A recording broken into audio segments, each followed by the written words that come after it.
La maison Mantin est située à Moulins, dans l'Allier. Elle tient son nom de l'homme qui la fit construire, Marie-Louis Mantin. Du fait de l'interdiction de films ou de photos à l'intérieur, ce reportage sera légèrement différent des autres. Et vous verrez des photos sans droit d'auteur dans la seconde partie de la vidéo. Merci de votre compréhension. Devenu riche et âgé de 42 ans, Louis Mantin vit de nouveau à Moulins de façon bourgeoise. Il décide de détruire partiellement la maison familiale et avec l'aide des architectes René-Justin Moreau et Jean Bélisaire Moreau, d'en construire une nouvelle. Toujours entre l'ancien château des Ducs de Bourbon et ce qui deviendra plus tard le musée Anne de Beaujeu. Le projet de Louis Mantin est une demeure de style gothique, mais elle sera finalement un mélange de différents styles, avec une majorité d'éléments de type balnéaire. À l'intérieur, les boiseries, les décors néo-renaissance, les moulures en plâtre, les vitraux, les peintures de style Art Nouveau en font une demeure apparentée au château-villa très éclectique. Son équipement, avec un téléphone et une salle de bain avec une vraie arrivée d'eau, font qu'elle est en avance sur son temps. Marie-Louis Mantin va se mettre à voyager en Europe et à s'intéresser à l'histoire des Ducs de Bourbon. Il deviendra membre de la très active Société d'émulation du Bourbonnais et en deviendra même président à la fin de sa vie. Il deviendra un fin collectionneur d'art et de livres, en amassant près de 1400 livres dans sa bibliothèque personnelle. Passionné de peinture, de musique, de sculpture ou de lecture, il deviendra vite un connaisseur dans les arts et visite le Louvre, Venise, Florence, Rome et Naples. Les années passant, il décide d'écrire son testament, et celui-ci sera lourd de conséquences. Ses biens, innombrables, seront divisés en plusieurs parties. Tout d'abord, une proche et quelques amis recevront certains biens. Ensuite, plusieurs de ses livres seront envoyés à la bibliothèque de l'Ordre des avocats de Moulins. Troisièmement, à la cathédrale de Notre-Dame de Moulins, il fera don de quelques œuvres à caractère religieux et de 3000 francs de l'époque, somme importante en ce début du XXe siècle. Enfin, le principal don se fera à la ville de Moulins, un premier legs énorme pour l'époque de 30 000 francs, afin de venir en aide aux artisans âgés ou infirmes et pour entretenir son tombeau familial. Le deuxième se compose de sa fameuse maison et des jardins correspondants, de la plus grande partie de ses collections et d'une somme considérable de 50 000 francs pour l'entretien et la garde de sa maison. Mais ce legs à la ville de Moulins est assorti de plusieurs conditions. D'abord, sa maison et ses collections devront être annexées au pavillon royal du château des Bourbons, une galerie devant réunir les deux édifices. Et ce bâtiment devra devenir un musée, le musée Anne de Beaujeu. À l'époque, il est alors la gendarmerie nationale. Et ensuite, sa maison devra rester fermée durant 100 ans, avec ses œuvres et son mobilier, afin de devenir un second musée, permettant dans le futur de montrer, comme il dit, un spécimen d'habitation d'un bourgeois du XIXe siècle. Mais il rajoute une clause à ce legs à la ville. Si dans les 5 années qui suivront la date du testament, le musée, projeté par la ville dans le pavillon Anne de Beaujeu, n'est pas édifié et inauguré, le présent legs sera caduc. Louis Mantin décédera en 1905. En 1907, la gendarmerie est installée dans un autre bâtiment et quelques mois avant les 5 ans, en 1910, le musée Anne de Beaujeu est inauguré. La maison est visitable malgré le testament de 1910 à 1940, mais sera ensuite fermée et oubliée. Cette maison endormie ne se réveillera que 70 ans plus tard, en 2010.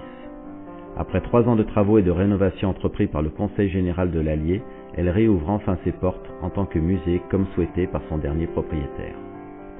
La maison Mantin est un véritable coffre à bijoux, une splendide demeure contenant que des objets précieux. Depuis le rez-de-chaussée décoré sur le thème de la chasse, jusqu'au 2e étage des curiosités où se mêlent des pièces de musée de l'époque préhistorique, romaine ou égyptienne, c'est un défilé de l'histoire du monde et de l'art. Mobilier, soieries, peinture, faïence, boiserie, sculpture, tout n'est que merveille du début à la fin de la visite. Sa visite, uniquement avec guide, est un voyage, un envol non seulement dans le monde des arts tant adoré par Louis Mantin, mais aussi un voyage dans le temps, comme le voulait ce dernier. Un voyage 110 ans plus tôt, dans une maison bourgeoise, et comportant déjà un confort moderne, un éclairage électrique, une ligne téléphonique, des commodités, un système d'eau courante et même un sèche-serviette et un chauffage au sol. À noter aussi d'ailleurs que l'éclairage de 1900 a été conservé. Il est inconcevable de visiter Moulins ou sa région sans visiter la maison Mantin. Elle est un chef-d'œuvre en renfermant d'autres. Située à quelques mètres de la cathédrale Notre-Dame, vous la trouverez sans peine.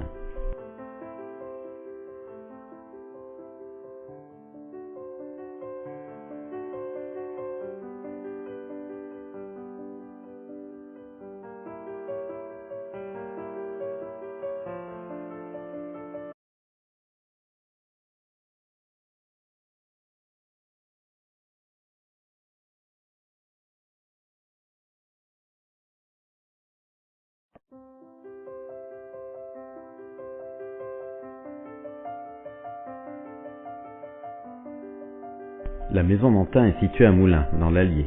Elle tient son nom de l'homme qui la fit construire, Marie-Louis Mantin. Du fait de l'interdiction de films ou de photos à l'intérieur, ce reportage sera légèrement différent des autres. Et vous verrez des photos sans droit d'auteur dans la seconde partie de la vidéo.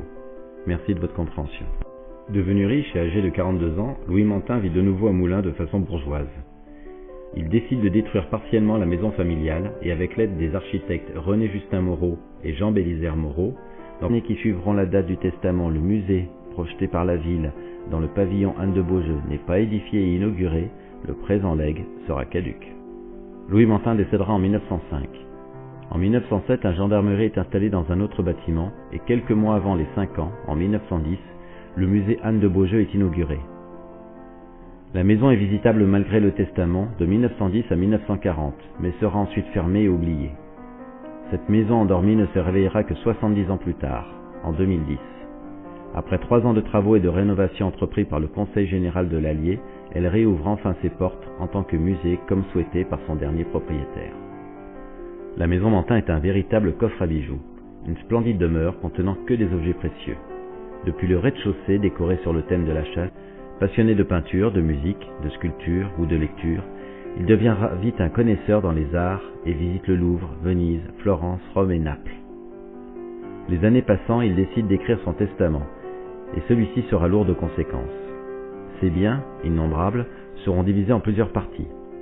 Tout d'abord, une proche et quelques amis recevront certains biens. Ensuite, plusieurs de ses livres seront envoyés à la bibliothèque de l'Ordre des avocats de Moulins. Troisièmement, à la cathédrale de Notre-Dame de Moulins, il fera don de quelques œuvres à caractère religieux et de 3000 francs de l'époque, somme importante en ce début du XXe siècle. Enfin, le principal don se fera à la ville de Moulins, un premier legs énorme, pour l'époque, de 30 000 francs, afin de venir en aide aux artisans âgés ou infirmes et pour entretenir son tombeau familial. Le deuxième se compose de sa fameuse maison et des jardins correspondants, de la plus grande partie de ses collections et d'une somme considérable de 50 000 francs pour l'entretien et la garde de sa maison. Mais ce legs, à la ville de Moulins, est assorti de plusieurs conditions. D'abord, sa maison et ses collections devront être annexées au pavillon royal du château des Bourbons, une galerie devant réunir les deux édifices. Et ce bâtiment devra devenir un musée, le musée Anne de Beaujeu. À l'époque, il est alors la gendarmerie nationale. Et ensuite, sa maison devra rester fermée durant 100 ans, avec ses œuvres et son mobilier, afin de devenir un second musée, permettant dans le futur de montrer, comme il dit, un spécimen d'habitation d'un bourgeois du XIXe siècle. Mais il rajoute une clause à ce legs à la ville. Si dans les 5 années construire une nouvelle, toujours entre l'ancien château des Ducs de Bourbon et ce qui deviendra plus tard le musée Anne de Beaujeu. Le projet de Louis Mantin est une demeure de style gothique, mais elle sera finalement un mélange de différents styles, avec une majorité d'éléments de type balnéaire. À l'intérieur, les boiseries, les décors néo-renaissance, les moulures en plâtre, les vitraux, les peintures de style Art Nouveau en font une demeure apparentée au château-villa très éclectique. Son équipement, avec un téléphone et une salle de bain avec une vraie arrivée d'eau, font qu'elle est en avance sur son temps. Marie-Louis Mantin va se mettre à voyager en Europe et à s'intéresser à l'histoire des Ducs de Bourbon. Il deviendra membre de la très active Société d'émulation du Bourbonnais et en deviendra même président à la fin de sa vie. Il deviendra un fin collectionneur d'art et de livres, en amassant près de 1400 livres dans sa bibliothèque personnelle.